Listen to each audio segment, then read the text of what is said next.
Have you ever heard someone say, "Putta ataya"? Put on a jacket or you'll catch a cold. Now, it's a common phrase we hear, especially during the winter months. Parents, grandparents, and even friends often remind us to bundle up to avoid getting sick. But have you ever stopped to wonder if it's actually true? Is there a direct link between cold weather and catching a cold? Or is it just an old wives' tale? Does cold weather really make you sick? Or is there more to the story than meets the eye? The answer, my friends, is not as simple as you might think.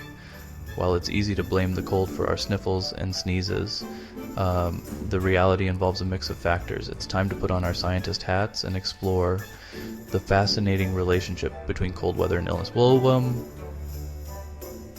We'll dive into the science behind why we seem to get sick more often when the temperature drops. We'll separate fact from fiction and uncover the real reasons why we tend to get sick more often during the winter. Is it the cold air itself, or are there other culprits at play? Get ready for a wild ride as we debunk myths and uncover the truth. We'll look at how viruses behave in colder weather and why our immune systems might be more vulnerable. So, buckle up, science fans. This journey will take us through the latest research and expert opinions.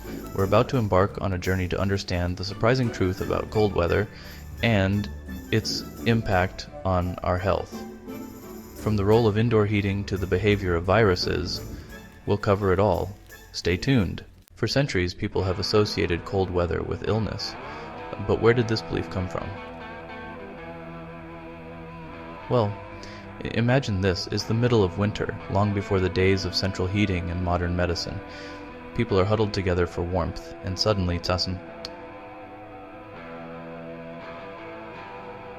start us.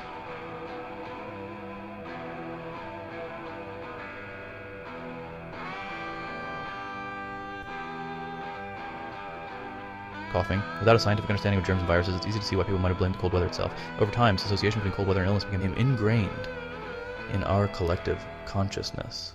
Here's the truth. Colds and the flu are caused by viruses, not by cold weather. These tiny infectious agents are the real culprits behind those sniffles, coughs, and fevers. Let me explain. Viruses are like tiny ninjas, too small to be seen with the naked eye.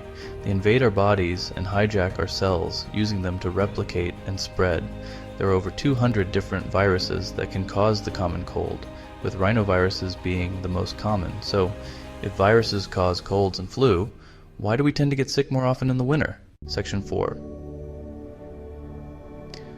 How cold weather can affect your body's defenses. While cold weather doesn't directly cause illness, it can create conditions that make it easier for viruses to thrive and spread.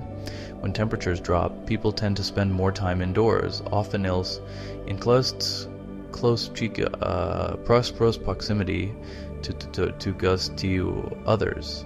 And this close contact can facilitate the transmission of viruses such as the common cold and flu. Think of it this way. Your immune system is like your body's defense team, working hard to fight off invaders like viruses. Just like a well-trained team, your immune system needs optimal conditions to perform at its best.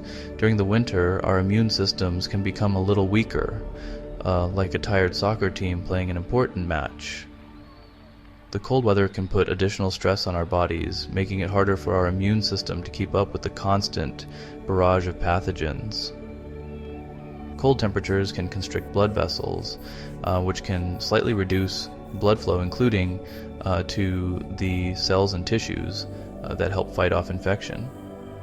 This reduced blood flow means fewer immune cells are available to patrol and protect our bodies from harmful invaders. Additionally, cold, dry air can dry out our nasal passages, making it easier for viruses to enter our bodies. The mucus in our nasal passages acts as a barrier, trapping viruses and preventing them from reaching our lungs. When the air is dry, this mucus barrier can become less effective. Remember, our noses and throats are the first line of defense against these invaders. Keeping them moist and healthy is crucial. Drinking warm beverages, using a humidifier, and staying hydrated can help maintain this important barrier. So, while we can't control the weather, we can take steps to support our immune system and stay healthy during the colder months. Section 5. Lifestyle factors, the hidden contributors to winter illness. Here's something else to consider. Our behavior during the winter months can also increase our risk of getting sick.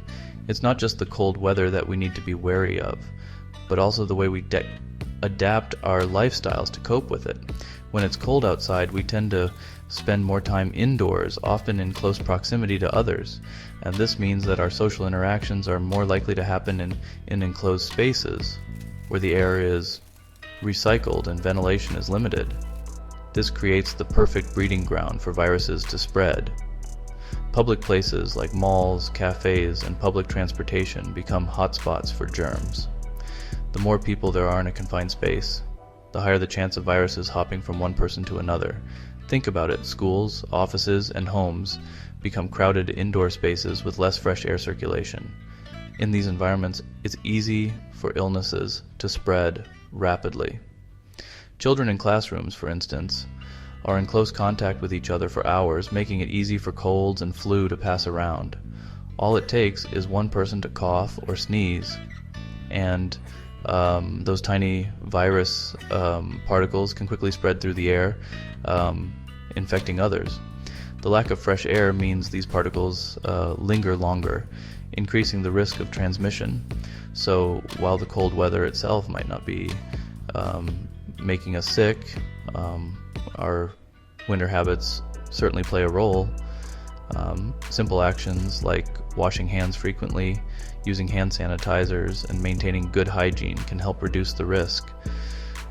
Enjoying indoor activities with proper ventilation and being mindful of personal space can also make a big difference in staying healthy during the winter months. Section 6. Busting common winter health myths. Now that we know the truth about cold weather and illness, let's bust some common winter health myths. Myth number 1. Going outside with wet hair will give you a cold. Fact. Cold viruses cause colds, not wet hair. Myth number 2. You don't need to wash your hands as often in the winter. Fact. Hand washing is crucial year-round, especially during cold and flu season. Myth number 3. Vitamin C can cure a cold. Fact. While vitamin C is important for a healthy immune system, it can't cure a cold. By separating fact from fiction, we can make informed decisions about our health. Section 7. Stay healthy. This winter, practical tips and tricks.